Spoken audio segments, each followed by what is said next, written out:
অনেক দিন পর সেই দিনেকানাটিকে দেখানোর জন্য আসলাম। এই দেখুন বাৎসল্যতা কাকে বলে। গতকালকে এবং আজ রাতে অনেক বৃষ্টি হয়েছে, প্রায় 30 মিলিলিটার বৃষ্টি হয়েছে। আমি আজ সকালে এখন এই দিনকানাটি বা চোখ ঝাপসিটিকে আপনাদেরকে দেখাচ্ছি। দেখুন, এই বৃষ্টির ভিতরও এই দিনকানাটি ভিজে ভিজে ডিম তা দিচ্ছে। বৃষ্টির ভিতরও ভিজে ভিজে ডিম তা দিচ্ছে। বাৎসল্যতা কাকে বলে দেখুন, বা প্যারেন্টাল কেয়ার কি জিনিস। এটি পাখিদের মধ্যেও অনেক দেখা যায় যে বাৎসল্যতা কি জিনিস। আমরা এখন দেখার চেষ্টা করব যে এই দিনকানাটির যে দুটি ডিম ছিল তা থেকে বাচ্চা হয়েছে কিনা।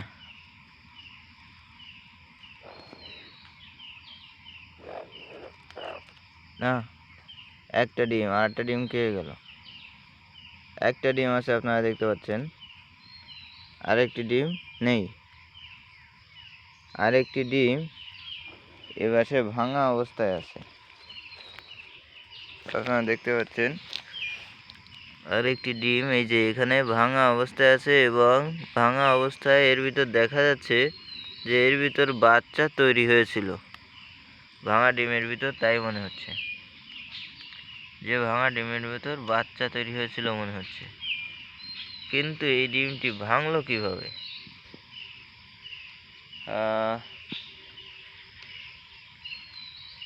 ভাঙার কোনো কারণ আমি বুঝতে পারতেছি না কিভাবে ডিমটি ভাঙলো। এখনো একটি ডিম আছে এবং দিনকানাটি এই দিয়ে বসে আছে। আমি আশা করেছিলাম এতদিন হয়তো ওর বাচ্চা হয়ে ডিম থেকে বাচ্চা বেরোবে, কিন্তু এখনও বাচ্চা হয়নি। দর্শকবৃন্দ, আমি যে জিনিসটি আপনাদেরকে দেখাতে চাচ্ছি সেটা হচ্ছে বাৎসল্যতা, অর্থাৎ একটি পাখির ভিতরে যে বাৎসল্যতা বা প্যারেন্টাল কেয়ার বা সন্তানের প্রতি মায়া মহব্বত আছে সেটি দেখানোর জন্য আমি এসেছি, এবং দেখাতে এসেছি যে তার ডিম থেকে বাচ্চা কিভাবে হয়। কিন্তু আজ তার ডিম থেকে বাচ্চা এখনও হয়ে পারেনি। তার একটি ডিম যে কোনো কারণবশত নষ্ট হয়ে গেছে, হয়তো বাঁশ থেকে কঞ্চি পড়েছে বা হয়তো অন্য কিছুতে আক্রমণ করেছে এবং একটি ডিম নষ্ট হয়ে গেছে। দেখতে পাচ্ছেন, এদের সমস্যা হচ্ছে এরা খালি আকাশের নিচে এই বাঁশের পাতার উপরে ডিম পাড়ে। এরা নিজস্ব কোনো বাসা তৈরি করে না, যে কারণে এদের অধিকাংশ বাচ্চাই মারা যায়, বা এরকম ডিম অবস্থায় ডিমগুলো নষ্ট হয়ে যায় বা ভেঙে যায়। আপনারা একটু কমেন্ট বক্সে লিখবেন যে এদের কেমন বাসা তৈরি করে দিলে এদের থাকার জন্য ভালো হয়, বা এই ডিমটি কেমন স্থানে রাখলে ভালো হবে। কারণ এরা দিনের বেলা ঠিকভাবে চোখে দেখে না। আমি যদি এদেরকে একটি ঝুড়ির ভিতর রেখে দিই, তা হয়তো এই দিনকালাটি যখন রাতের বেলায় খাবার সন্ধানের জন্য যাবে, পরে হয়তো এসে খুঁজে পাবে না। তাই আবার এই জায়গায় আবার অন্যান্য বিভিন্ন হিংস্র জন্তুর আক্রমণ হতে পারে, যেমন কুকুর বা গন্ধকুকুর, বা যাকে আমাদের এলাকায় সাইরেল বলে, কিন্তু এর অরিজিনাল নাম হচ্ছে গন্ধকুকুর। সেটির আক্রমণ হলে এটির ডিমগুলো নষ্ট হয়ে যেতে পারে এবং এই প্রাণীটিও আক্রান্ত হতে পারে।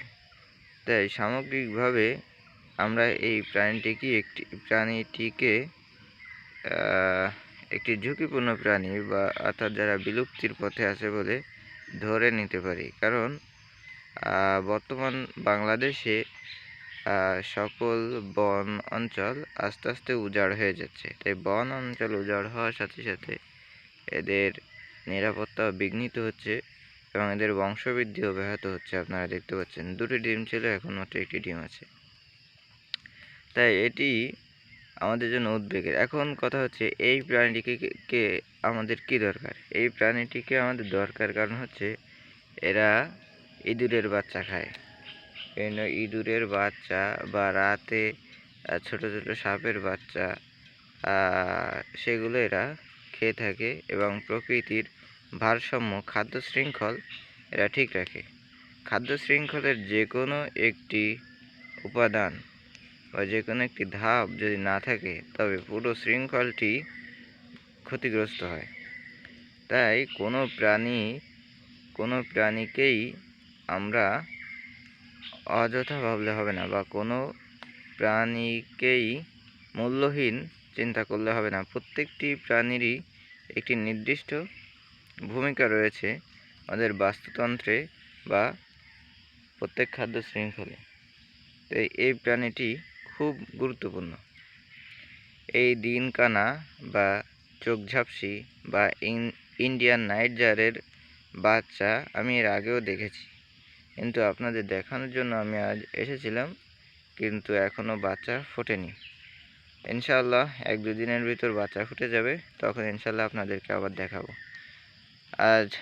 আজ রাতে অনেক বৃষ্টি হয়েছে এবং গতকালকেও অনেক বৃষ্টি হয়েছে, কিন্তু সেই বৃষ্টি উপেক্ষা করে এই দিনকানাটি বা চোখঝাপসিটি